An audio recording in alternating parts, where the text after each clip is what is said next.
Hello and welcome to this nighttime overnight taste challenge. I have two mezcals. They're both Yovan, young, unaged. This is Xicaru Silver.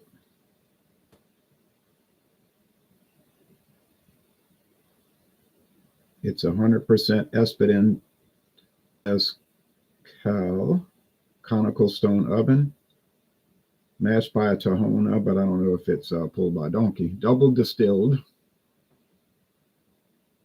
and naturally fermented. And from what it seems, now remember, what it seems to be,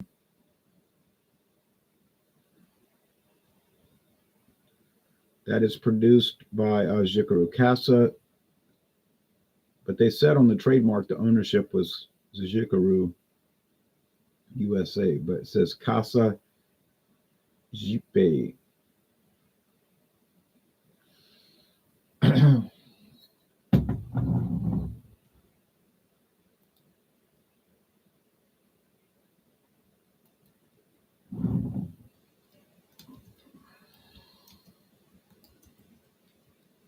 I'll see if I can find out anything about Casa Xipe.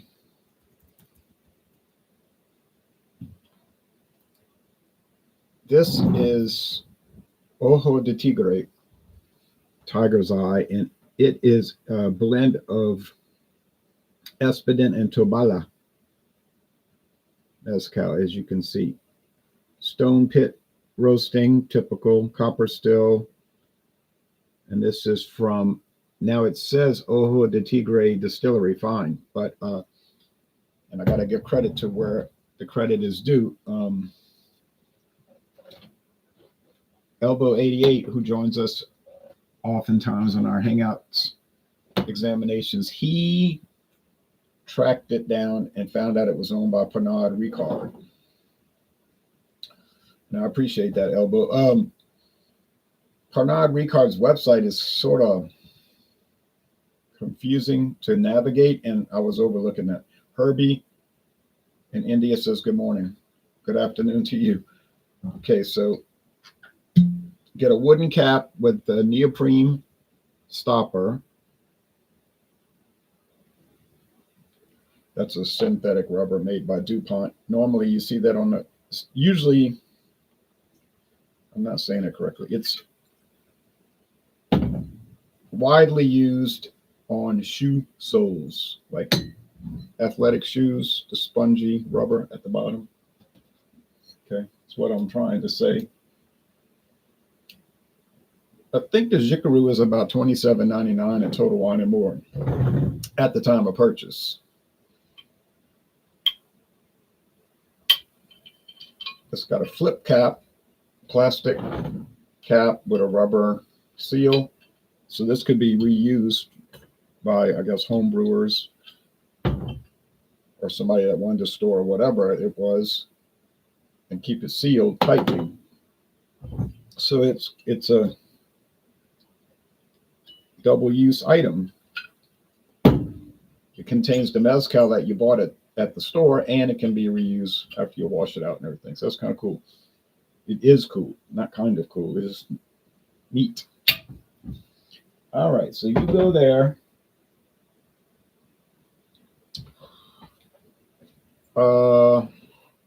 They're both clear, so that's not an issue. One of these mezcals I was looking at was full of sediment. It was just like throughout. It was very strange for it to have so much sediment.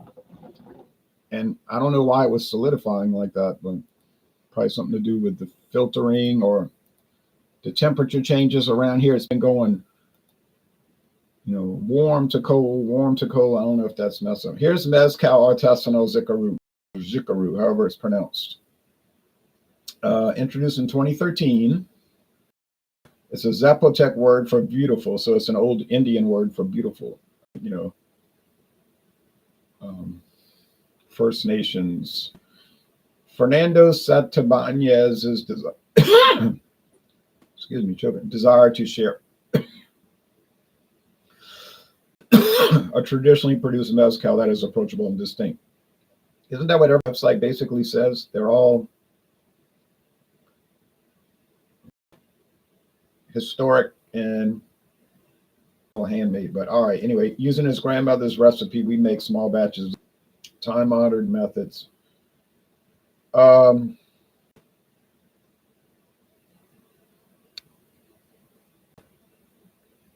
There's some small photos that show the pit there. You see pit, and then they'll put charcoal over it, let the stuff roast for days. Then they'll smoke juice out.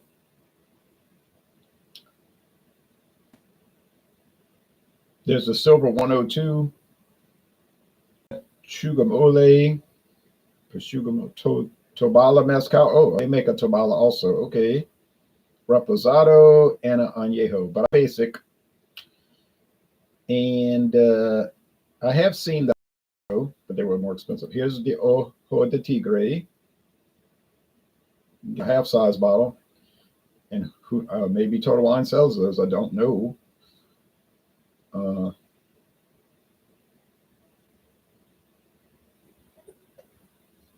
What is this Casa?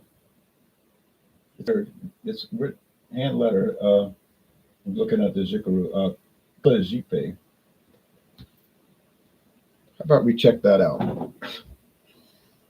Although I've already done that because I like to research these things. Casa Xipe, an event venue.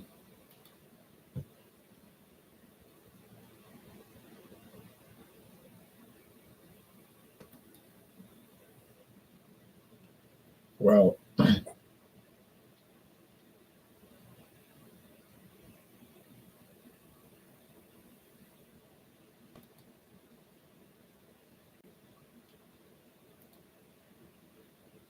don't know what that is, but that we don't need that. And I don't think an event venue is making mezcal. So,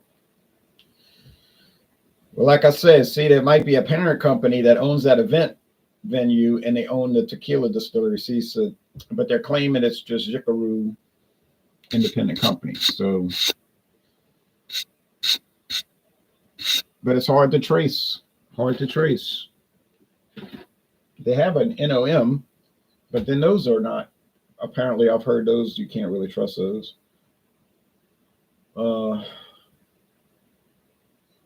Official mezcal hologram on there. NOM F193D.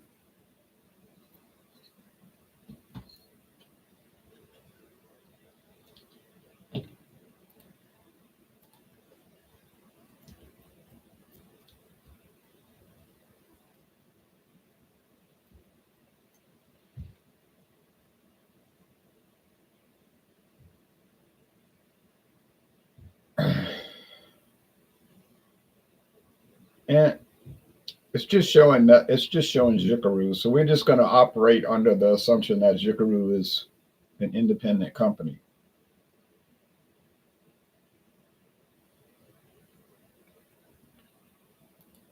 On the other hand, if we find out later that it isn't, we won't be totally shocked. All right.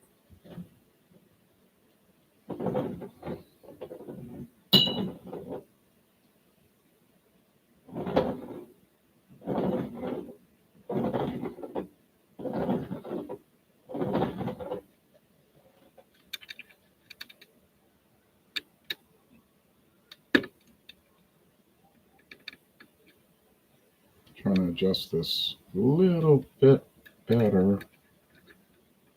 Probably hear that fan making noise from the space heater, but it's chilly, nearly freezing, so I think it's going to run for a while. Okay.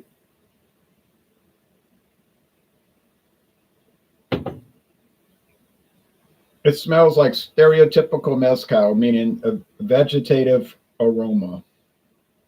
And really, not much smoke. Most of the mezcals I have little to no smoke character. So if you're under the impression that they're smoky and all of that, well, some are, but not too many. From my experience, I can only go by what I'm trying.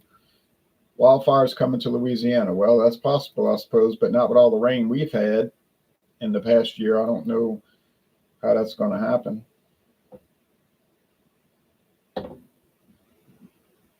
Okay, mezcal. Let's see what Total Wine's showing. We'll just look by price. We'll research according to price.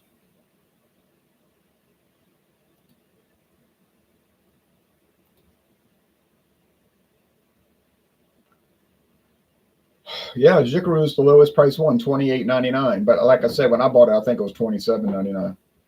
400 was $29.99. I paid 26. And Ojo de Tigre is $29.99. And I think I paid $1 less. So I think I paid $1 less for both of these. So we're looking at $1 difference. And then the Luminar was $29.99.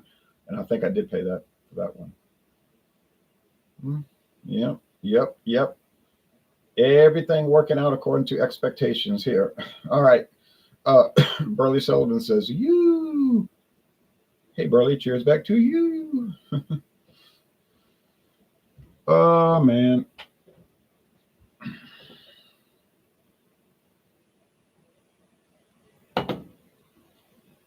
Nose itching. Now, this one seems to be a little bit smoky, but not much, just a little bit. So, but this one seems to not have it at all. So I'm thinking on aroma that's indicating this is the Xicaru, because from memory it didn't have much smoke, and this is Ojo de Tigre because from memory it had a little bit. Okay. Is it going to be $1 worth of quality difference? I doubt that.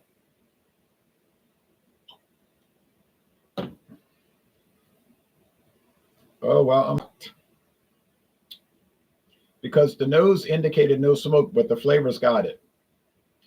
The roasty, you know what? It's more like a roastedness. Well, I guess it's smoke because it's in the stone pit and it's smoking like you put something in a smoker. So it's infusing it with that, yeah, charcoal smoke. So yeah, that's there. That's what it is. What are underlying vegetative qualities? So the smoke is taking the lead here, and that's got me really shocked because I would think I would smell it, but it isn't in the aroma there. Well, All right, let's go over here.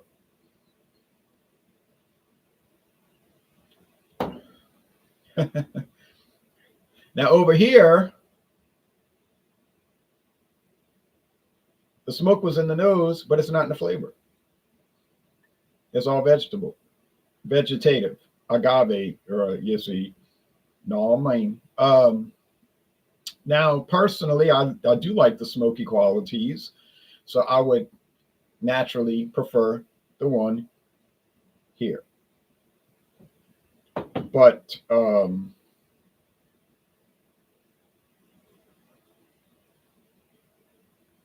got to give it another taste. I don't want to be at 6 wins, 4 losses, but that's about where we're going to wind up. Now, what's the point of doing blind taste tests? Again, let's reemphasize this. It's to see if you can tell them apart, because I'll give you a good example. I was watching a video today or tonight, calendar day, but nighttime. And the guy was in Singapore and he was doing a taste challenge. Dewar's white label on the left hand and what was the other one? Chivas Regal 12 on the right hand, or vice versa. I can't remember, but I think that's what it was.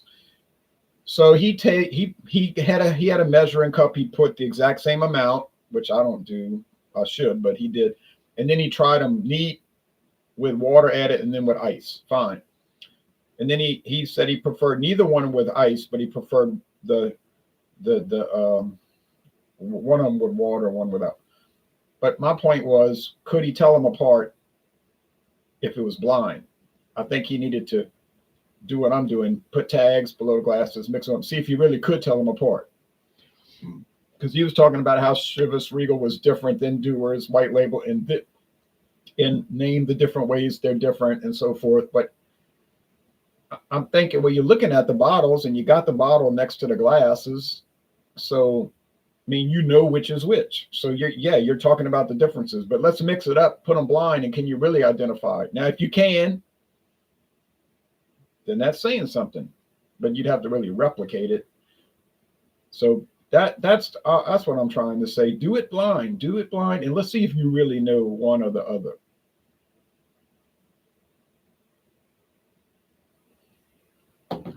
Now, if I get them wrong, which is common with mezcal, can't tell one from the other, is that a big surprise? No, it isn't a big surprise because I find that they're very similar one to another. I'm looking at a whole shelf. I got all of these,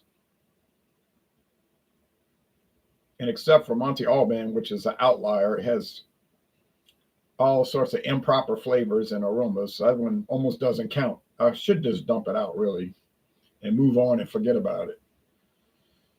But besides that one, the others are like a repetition, the same, more or less, not totally, of course. Which is bringing me to the final point of why should people pay extra for the same thing? And my answer is they should not. Where's the benefit? I mean, what are you getting out of it? You know, I'm trying 10 different mezcals. They're all about the same, and the price is about the same. So, and they all make the same claims on the website. You know, this Xicaru, my grandmother's recipe. They'll, my grandfather's recipe written on handwritten notes, and we started it, and it's a hometown, family enterprise. We do everything by hand, and then you find out it's owned by Pernod-Ricard. I'm not saying that means it's not done by hand, because they might just have oversight, but they always have the same type of presentation. They show the farmers, they're in the work clothes, everything's hand done by hand, except some of them got a machine rolling the tejon, but it's the same. And what I'm finding is the same result, price-wise and flavor-wise. The truth comes out with blind taste tests, says Urjo. People are overly swayed by advertisements. I agree with that, and that's why I started blind taste tests years ago. It's the same principle with beer. This Pilsner is way better than that Pilsner. Oh, yeah? Oh, yeah, it's definitely, this stuff's trash. Some people are real dramatic, everything. That stuff's trash. That's garbage. I'm like, really? Now, to me, trash and garbage is like you couldn't drink it. But some stuff that I'll score a B+, other people call it trash. And I'm like, well, it's not as good as the whatever brand we were discussing, but okay, it's not an A, but it's not like a either or. It's not all of a sudden now an F-. It's not trash. It's just maybe not as good, but then it's $3 cheaper. So, okay, we get it. So, yeah, there should be less. I think we need less dramatics in beer, wine, and liquor reviewing. You say, yeah, but that's what gets the views. Controversy and the circus show. The show gotta put on a show, sell merchandise, and make it where they gotta pay to get this extra thing where they can watch extra. Well, I mean, that's all part of it, I guess. Not part of this channel, but it's part of it. But I'm not really interested in. Actually, I'm not at all interested in any of that. No knock against people that do it. I just I'm more interested in the products, honestly. And I watch some of these flashy video channels, and then they'll say, "Oh, I don't know what kind of malts they use. I didn't bother looking that up." And I'm thinking, man, you spend more time on editing and graphics and music than you spend on the product. I don't care about that. Your introduction's 5 minutes long. Then you got songs at the end, and that's nice. It's fine. It's like a television show. But I mean, how about worrying about the product? Who owns it? When was it introduced? What are the ingredients? You want us to take time to watch the channel. You want to make sure we will like, comment, subscribe, sign up for that special thing. You can be one of my friends on the secret channel. But I'm not going to take time to find out about the product. Oh no, I got too many things to do for that. I don't get that. You know, that's like over my head.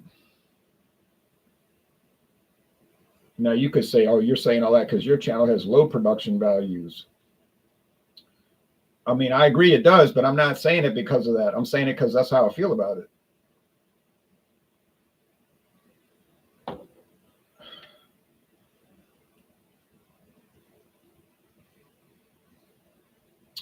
They're both pretty sugary sweet. And I find that liquor is sugary sweet. That's just, I just find it sugary sweet. Bourbon tastes like sugar water to me. Of various qualities, obviously, but I don't really, I actually, I don't get all that hype because you're looking at a product that's mostly corn of whatever price point. And corn is like everywhere. Corn on the cob, corn syrup, canned corn, creamed corn, popcorn. They make alcohol out of it and put in gasoline, ethanol. It's from corn. You know, big deal. You took corn, you made liquor with it. Now I'm going to go wait in line in the cold at 5:30 in the morning. You said, but this is a special one. Yeah, but then I taste the special ones and it's like, still tastes like corn. Still tastes like sugar water, but I'm not supposed to say that. And I'm not trying to be a cynic and, you know, have a bad attitude and a downer. You know, you say you're a Debbie Downer. You're just down on everything. It's nothing like that. I like bourbon. And all of those products, I like them. I'm just saying I don't understand the hype part. I don't. I'm just I don't. Drewski Brewski says, cheers, Ronald, the riot. Hello, Drewski Brewski. Been watching any history documentaries lately, says Urjo. No. I just read a lot about current history, like history as it's happening. You know what I mean? Like just stuff that's happening in the world, and then it becomes history when it's in the past. You know what I'm saying? It's like happening now, but then later it's the past because time keeps moving. So, and I'll watch a lot of like parliamentary debates. And it's interesting listening to the people talk, you know, it'd be like in the Senate. I was watching the Senate of Australia and they were just discussing. It's interesting the way they approach things. All right. Anyway,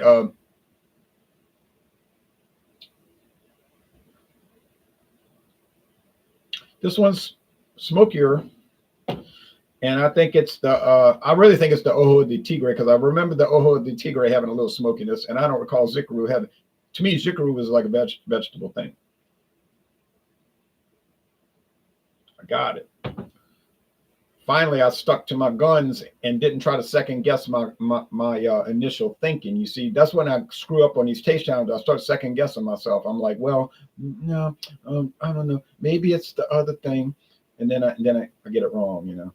And so, but I have to do that when it's so confusing. I guess I don't have to do that. So 7 wins, 3 losses, 70%. He said, that's not the greatest record. Yeah, I know. I bet you the New York Giants would like to be at 70% this past year, than what they were with their worst record in the National Football League, National Socialist Football League. So it's all a matter of reference. Kansas City, they would laugh at 70%. Although they should be ashamed perpetuating that exhibition game on people at the last game of the season. You know, people paying top money, way too much money probably, to go see these games, and the last game they don't even play their starters. Oh, because we don't have any time for that. And so they go out there and just basically take a dive and go through the motions and let Denver win, which I'm sure Denver was very happy about. And now they got a week off. You know what? I'm kind of hoping that they show up to that divisional playoff game cold as ice and they get beat. I'm not against Kansas City, and I don't have an axe to grind with them except for that particular issue. It just would, I'd be like, see, these bye weeks, you think you're benefiting. Look at the college football teams. All these teams had a week off to come into the game cold, rusty, flat, get beat. The ones that's got to struggle and fight, they're the ones hot and winning. I mean, remember, the playoffs benefit the bad teams. They don't benefit the great teams. All right? Playoffs benefit mediocre teams because they give them a second chance to go to the championship. I mean, if they really had a true NFL championship, it would be the best team in the AFC versus the best team in the NFC. Simple. The Kansas City and Detroit, right? Well, who? Yeah. And that would be the champion. But they're not going to do that because they want to drag it out for weeks so that there's more income, television revenue, and you got wild card, divisional, conference championship, Super Bowl, which you could take 2 weeks. That seems like that lasts forever. So you got to wait 2 weeks for all of this hype, and then the game. Obviously, that's all done for revenue. I'm not a Marxist. I'm not a socialist. I do believe in free enterprise, and I don't mind any of that. I'm just saying, I'm telling you why they're doing it. So it penalizes the top teams because now, even though they finished with the best record, now they got to compete against lesser lights to get to the championship. So in a way, you can understand them taking a dive at the end. You know, why risk anybody getting hurt? Current history is probably more truthful than older history. Well, I'm not sure about that, Urjo, but you got to think about it a lot. You know, when you study history, you got to really think. Not react, but think. And it's like the Second World War. You have to think about it for like 30 years before you can understand it. I know people know a lot of facts about that war, like a reference book. They'll spit out facts, dates, names. Just spitting out facts. Not that, I mean, you could just look it up in a book or on the internet. But they don't seem to understand anything about the war. Just because you have a lot of facts memorized doesn't mean you understand the war. You just know a bunch of facts, but can you put the facts together to make sense? See, can you evaluate what you're spitting out? And I've been thinking about this for 40 years, and I think I've now gotten a much better understanding of it, of that most important event in world history, really, relative to what's happening today. You understand? You know what I mean? Like, why are they having these problems in Ukraine? Go back to 1939 and you'll start to understand. Well, really go back to 1917 and that. But anyway, so I'm calling the winner the Ojo de Tigre. Not because it's a better product. No, it's not a better product. I'm calling it a winner because I like the flavor. I prefer that flavor. You know, it'd be like taking orange soda pop and strawberry soda pop, and they both equal quality. And you're going to say one's better than the other. No, they're the same, assuming their production. It's just you prefer strawberry over orange or something like that, you know. And we all have personal preferences, which some people can't seem to understand that. Like, just because somebody prefers something different than you do doesn't make them inferior to you. It just means that they have different preferences. Okay, it's not a moral evaluation or a quality evaluation. It's just what they prefer. And I don't know why people can't get past that. Okay, but anyhow, moving on. Tomorrow, I'm planning to do the last of the mezcal challenges, maybe for this whole year. And then you said, well, it's only January, in the beginning of January. I know. But it might take that long to get back to mezcal. Might be going into the next year before I get to mezcal, back to mezcal. And I've got the Luminar. Interesting product, or unusual product to say the least. I think I should be able to tell it apart. So I think that should end. I think that should end the series. And I don't think I overlooked any mezcals, although that's possible. I should end the series with 8 wins, 3 losses. 8 out of 11 challenges. And that's not so bad when you think about it. 8 wins out of 11 challenges. That's pretty good, I think, in a blind taste test, especially with very similar products. Still the winner in value, the clear winner in value, well, from what I've tasted, is the Trader Joe's. It's not better than the mezcals I've got, but it's definitely not worse. And it's $21.99. That was what I paid, $21.99. Now, that cannot be laughed off. Have you done any tonic water reviews yet? No, I don't believe that's going to happen. I don't think we'll be seeing that on this channel. All right. Well, y'all take care now, and see y'all next time. Bye-bye. Have a good Sunday and a good week.